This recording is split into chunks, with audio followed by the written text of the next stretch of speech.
Hey guys, today it's about the Q Plus and the HRV Biofeedback. So using the Q Plus in addition with the app. So let's get stuck in. We need, of course, the Q Plus itself, and today we need the cable itself as well for the pulse wave signal. We have the Q Plus, and on the back side we have the white plate we have to remove to get the jack plug connected to the Q Plus right in the hole.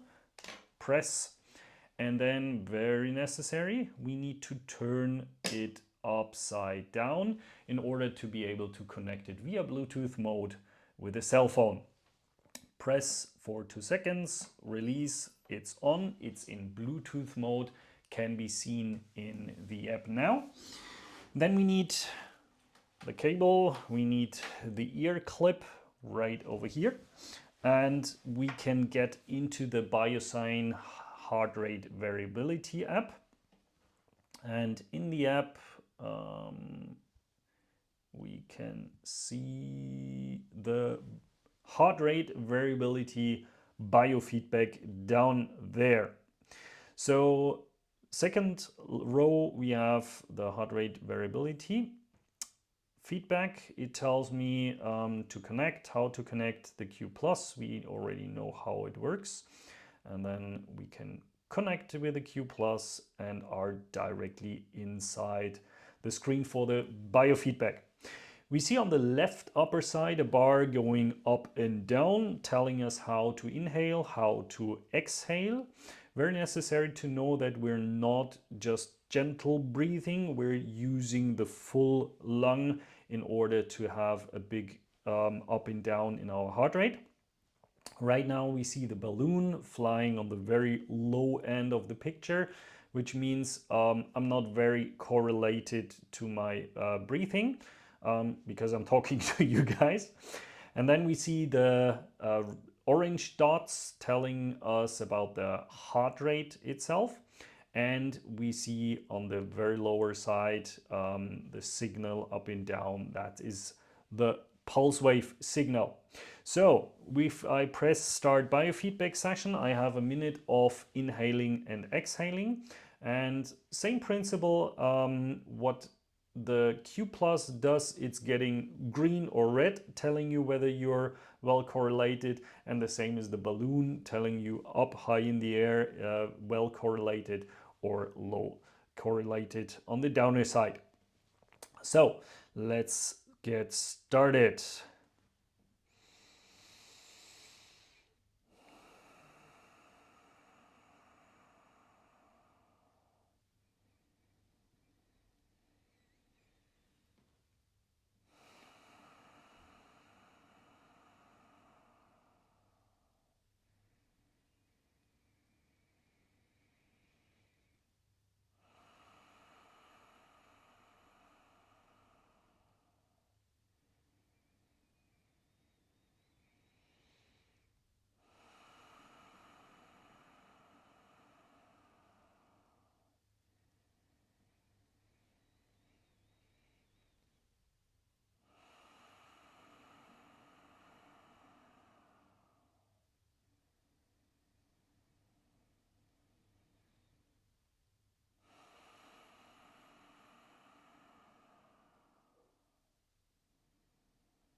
That had been a minute of measurement. The app directly shows me the results. You know the results from the Q Plus training I showed you before in the video.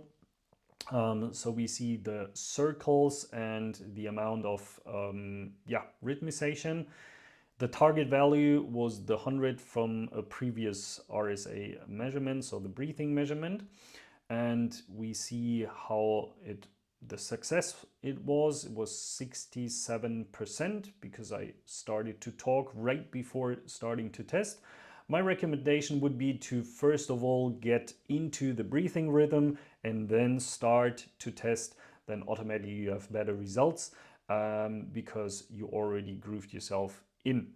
We see on the right side, if you swipe to the right side, that it took quite a while to get connected, to get to the target value. We see the rhythmization in the background, so like the mountain which is building up.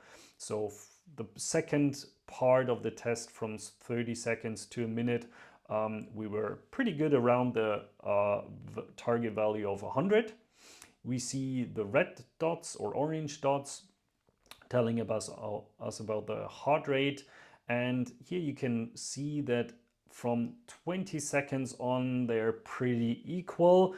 The first 20 seconds, it took a while. That's why I talked to you right before I started the test, and it took me like 2 times in and exhaling to get into the rhythm, which makes the test worse, or the test result worse. Then we have an interpretation telling you what to do, how you did. Yeah, just an interpretation. And we have the raw data, so like RMSSD, root mean square, standard deviation, PNN50, and so on, if you're interested in. If we look on the downer left side, we see the bar and the arrow, so the icon to click on. Like in the other measurements as well, we have a history, we can see a trend. So looking at different parts like flexibility, dynamics, tone, and so on. And then, we have as well some possibilities to see the past data. Then we see the Tacho telling us about the performance today. So how's my flexibility, how's my tone, how is my dynamics, means the parasympathetic nerve, how good or bad am I according to my previous tests. So how much standard deviations up, good, or down, minus, not good, am I today. Then we have the comment section, where you can just type in whatever you want. If you want to remember, oh, that's such a bad test because I had a party yesterday, I had a lot of alcohol, so today it's bad. And for previous measurements, sometimes easy or better to know what kind of day it was. And last not least, we see the pulse signal. So how the pulse went by inhaling, exhaling. And you can swipe through the minute of testing. You can zoom into the signal if you're interested in. Most interesting this part, because I can see how effective my training was, and that's pretty much exactly the same, like just holding the Q plus and seeing the lights, just a different version, and measuring in addition with a pulse wave signal. Nevertheless, you can use the pulse wave signal as well over the Q plus when you just do the normal training. Just attach it and clip it onto your ear. So that's the breathing exercise, the heart rate variability biofeedback inside the app, working with a cell phone and the Q plus. More to come the next videos. So far, have a good day, have a good breathing, and see you next time.